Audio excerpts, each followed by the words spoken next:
brother. All right, listen up. We got to react while they're doing maintenance. Here we go. We have, where did Blizzard go? Brought them to that monopolistic position gets rotted out. What drove them away from the company they loved? Where did they end up? Activision, Let's take a really, look, starting with Ben Brode. Now, Ben made a massive impact. Here's what I'd say. Like, I'm not too familiar with a lot of the old head. Like, I was not an old head Blizzard fan. Overwatch was the first Blizzard game that I played, but I'd always grew up hearing about WoW and like everything like that. Like, for their time, like I feel like old Blizzard was like the Pokemon of the 2000s, right? Or even like the early 2010s. But if those Pokemon games are good, but if they release now in the new era of gaming, they didn't evolve, right? And I hate to say that to Pokemon fans. Like, I might make a video ranting about Pokemon. I love Pokemon, just to be clear. I freaking love it. Game Freak has done nothing but put out like the most lackluster, repetitive, same shit for 20 years. And it's the most grossing franchise of all time. And everybody just buys it without asking questions. It makes me so mad because it's like the fact that there's not been a Breath of the Wild-esque Pokemon game that's come out, and they haven't really tried to hit the ceiling of the modern era. They haven't even tried. It's just pitiful, in my opinion. It's pitiful. Just like how Ben was the face of Hearthstone, Jeff was the face of Overwatch. Despite being the vice president of a multi-billion-dollar company, he felt like this passionate developer, Jeff, always there to talk to fans in forums or in videos about the. Listen, I love Jeff. I've said this. I did disagree with their vision for what Overwatch should have been. But I still respected Jeff a lot, and you know, I looked up to him for sure. I want to be somebody like that one day. Though I will say in Overwatch's case, I can't really talk for the other parts of Blizzard aside from like Overwatch 2, like having like Kotick and Call of Duty written all over it. I still think Jeff was a great guy to have at the forefront of the game. Of course, was subject to many memes. Once upon a time, there was a beautiful developer on the Overwatch team. But much to the dismay of fans, Jeff resigned in 2021 after being with Blizzard for close to 20 years. That's insane, Rob Pardo though. followed the same path. The thing is, too, guys, like being at one company for 20 years is almost unheard of. It's like that's insane. That's actually insane. Rob was the original lead designer of both WoW and Warcraft 3, and eventually became the chief creative officer. His accomplishments and contributions were so notable that he was in Times Magazine top 100 most influential people in 2006. But Rob resigned, like the rest, leaving in 2014. The list of veteran talent goes on. Wei Wang, an incredible artist who produced iconic pieces for Warcraft games, departed in 2017. Brian Birmingham, a lead software engineer on World of Warcraft, Hearthstone, and WoW Classic, left after 17 years. Scott Mercer, who worked on the original StarCraft, WoW, and Overwatch, left in 2023 after 26 years. Tim Morton, the lead producer of StarCraft 2, left in 2020. Frank Pierce, one of the Blizzard co-founders and the executive producer of all these World of Warcraft expansions, left in 2019 after 28 years. But this isn't even a fraction of the list. And sadly, this trend is continuing. Recently, the president of Blizzard resigned, as Microsoft announced 1,900 layoffs. Shake-up on the leadership front, with Blizzard president Mike Ybarra deciding to leave the company. Blizzard was founded and maintained by these incredible people. People who were great at their job, but more importantly, loved their job. These games had passion behind every one of them, thanks to the hardworking teams. But now, the people and passion are gone. While this may be true, this isn't the full story. For one, Activision and Blizzard didn't technically merge at all. In fact, Blizzard has never been an independent company. As far back as 1994, before the first Warcraft, Blizzard was acquired by Davidson & Associates for less than $7 million, before they were even called Blizzard. Then Davidson was acquired by CUC International in 1996. Then CUC merged with another company to form Sendent a year later, who then sold Blizzard to another company, Havas, the following year, who was then acquired by Vivendi that same year. Confusing? Absolutely. But it shows us what really happened. Blizzard has been at the mercy of their parent companies for decades. But luckily, they were able to retain their culture and talent through it all. But that was about to change. In 2008, Activision merged with Vivendi Games, but they opted to call the new merger Activision Blizzard. Not Activision or Activision Vivendi, Activision Blizzard. Blizzard was just a subsidiary at the time, so why call it that? Well, even... Here's the thing, too. Like, the reality is, I said this, I think Overwatch 1 was the last game of its generation. And what I mean by that is this. I would say like from 2000 to like maybe 96. Like 96 to probably like 2007, 2008. That was kind of one generation of gaming. Then from 08 to 2016, 2017, I would say that was like the modern generation of gaming, the first step of that, right? Where you had the original you had the golden era of Call of Duties coming out, you had Minecraft come out, GTA 5, stuff like that, right? And then like Overwatch was the last game of that generation, in my opinion, right? Then post 2017, when you started to have PUBG come out and Fortnite come out and all of those things, that's a new generation of games, especially like in the FPS genre where like how intense like a lot of the games are. You know, it's a new generation. I don't think that old Blizzard was built for this new generation. And look, everything has its time. Everything has its time. I think in their golden era, they did a great job for what gaming was at the time. But at least in Overwatch's case, I don't think that it adapted to the new generation of gaming as well as some of the other titles did outside of Blizzard.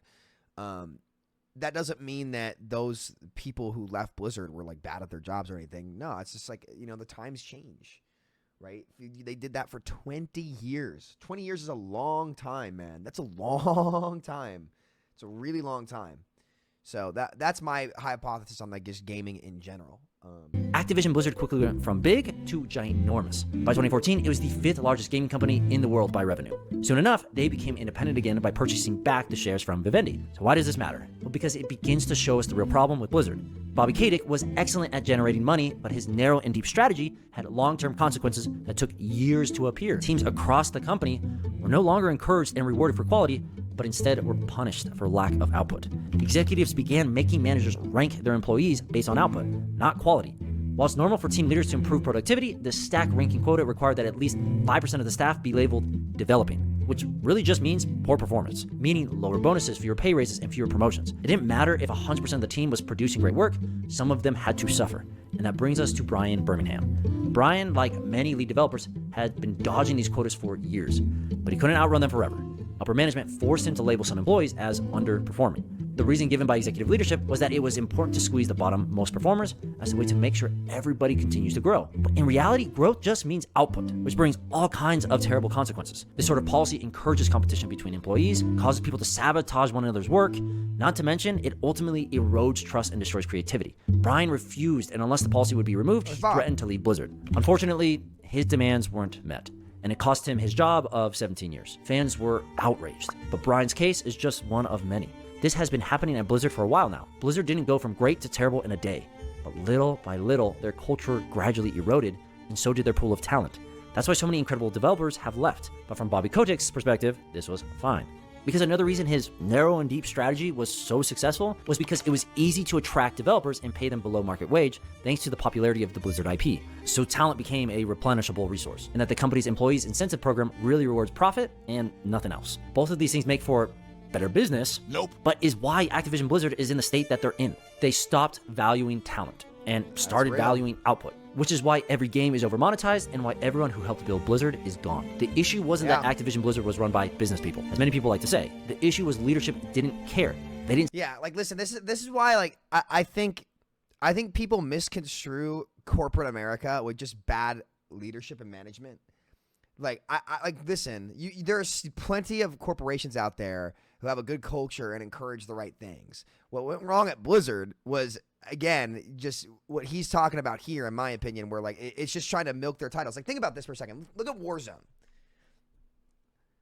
They replaced the entire game that I love, that I put hours into, and this is way worse than Overwatch 2. Overwatch 2 is it's not better than Overwatch 1, but think about this for a second. Then every cosmetic that I bought for a gun, everything that I did, they just removed. And then now they are reselling the Snoop Dogg bundle, and Johnny's dumbass bought it again. They're like, listen, I bought the cosmetics. I bought the gun blueprints I had in Warzone 1, and now they're just gone. And some of them are being resold, and people are just fucking buying them again because they're dumb as hell. That would be like if I bought like loot boxes for Genji skins in Overwatch 1, and they just removed them, reskinned them, and sold them again in Overwatch 2. And I know they're selling recolors now. I know they are selling recolors now. But they didn't take away your original. You know? It's a company, not a charity. I agree That does not mean that the practices and approach that Activision Blizzard had is the right demeanor, right? So I do think that like there are some corporate structures that are actually good, but I think what happened at Activision, it just very clearly came at the cost of the products, and which is something that I'm not willing to sit there and say, yeah, this was the right thing to do. To put it in perspective, Blizzard's founder and former CEO Mike Morhaime made $12 million the year he left. Sounds like a lot, until you compare it to Bobby's, who is speculated to make $375 million following the Microsoft acquisition, on top of all the millions he's made in the past. Okay, that's different though. He sold the company. Okay, like now his bonuses were pretty fucking ridiculous for putting out the dog shit that is Caldera. But no, okay, so that final paycheck was because of the fucking sale of his property. So that's a little bit different, but. Sure. Bobby Calamari was there to make Blizzard successful in the short term because that's what made him the most money. But if you're a good CEO, being successful isn't just making money for the company. It means building products people will love and building a company that will outlast you once you're gone. So the people that can make the company more successful are sales and marketing people, and they end up running the companies. And the product people get driven out of decision-making forums. And the companies forget what it means to make great products. Yeah, it's sort of the product sensibility and the product genius that brought them to that monopolistic position gets rotted out by people running these companies who have no conception of a good product versus a bad. So true. They have no Holy conception shit. of the craftsmanship that's required to take a good idea and turn it into a good product. And they really have no feeling in their hearts usually about wanting to really help the customers. That brings me to my main point. Blizzard isn't the company. It was the people. People like Rob, Mike, Ben, Jeff, Tim, and so many more. People who built Blizzard because they wanted to make games everyone loved. Blizzard is a company of gamers. We love our games, and we play our games, and we want to continue to support them as long as we possibly can. We're definitely focused on quality first and foremost. Quality is the secret ingredient to fun. Blizzard's original longtime CEO has founded his own development and publishing company, Dreamhaven, and he brought many of Blizzard's veterans with him. Blizzard isn't the company, it's the people. The real Blizzard is all over the gaming industry, creating new, innovative games they want to make with a great culture. The icing on the cake is that most of these studios immediately got millions in funding because investors know how valuable their experience is.